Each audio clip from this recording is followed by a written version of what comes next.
Loft 100 Studios, the Big Biz Show, and our affiliates and our hosts are not registered investment advisors or broker-dealers. Our show hosts make no commitment that the purchase of securities of companies profiled or otherwise mentioned in our programming are suitable or advisable for any person, or that an investment in such securities will be profitable in general. Given the nature of the companies profiled and a lack of an active trading market for their securities, investing is highly speculative and carries a high degree of risk. We profile selected publicly traded and privately held companies on our program. Most of these companies that we profile have provided compensation to Loft 100 Studios and its hosts for the profile coverage. From time to time, we sell shares of the companies profiled in the open market that we receive as compensation for coverage of client companies. But never sell stock if we are speaking about, interviewing, or covering a public company who has paid us compensation. Specific questions on compensation can be directed to producer@sullyentertainmentgroup.com. Listeners should verify all claims and do their own due diligence before purchasing any securities mentioned on this program. Investing in securities is speculative and carries a high degree of risk.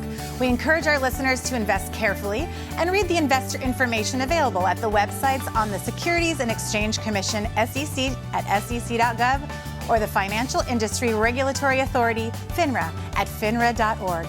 Welcome aboard.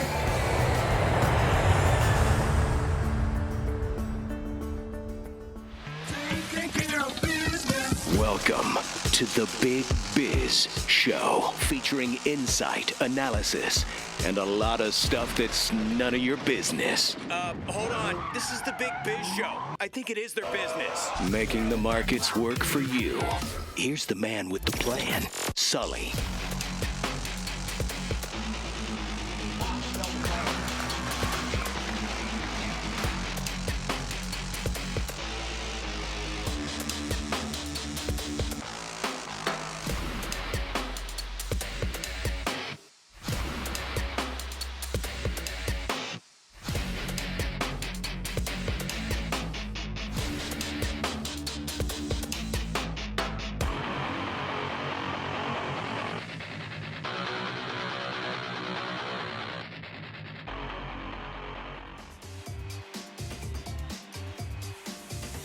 Hey, it's Costa, dropping a little knowledge about something that I really enjoy, sports wagering.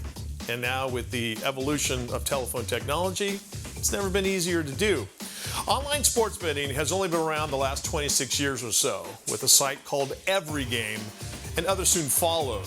BetFair came along in 2000, and this site allowed customers to make bets with other customers.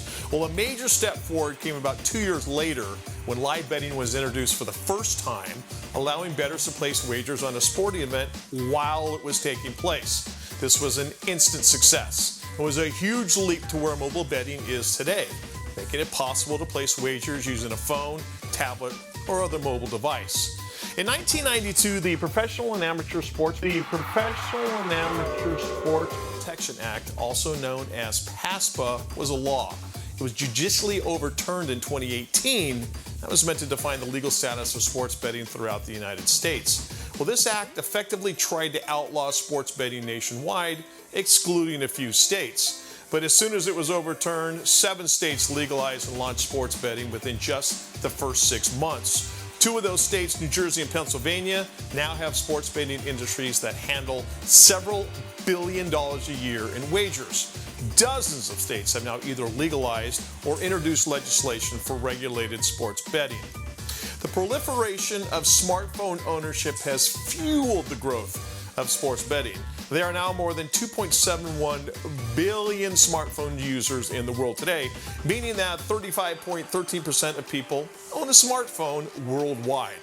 And people with those smartphones now live in 26 of the 50 states which have some form of legal sports betting, including Washington, D.C. Some of these states have not yet launched their industries, while others are operating through tribal gaming compacts without going through further discussions with the government on the matter. With the different sports betting apps, such as Circus Sports, which I use, FanDuel, DraftKings, just to name a few, we will soon see the day in which legal sports wagering is available in every state in the country.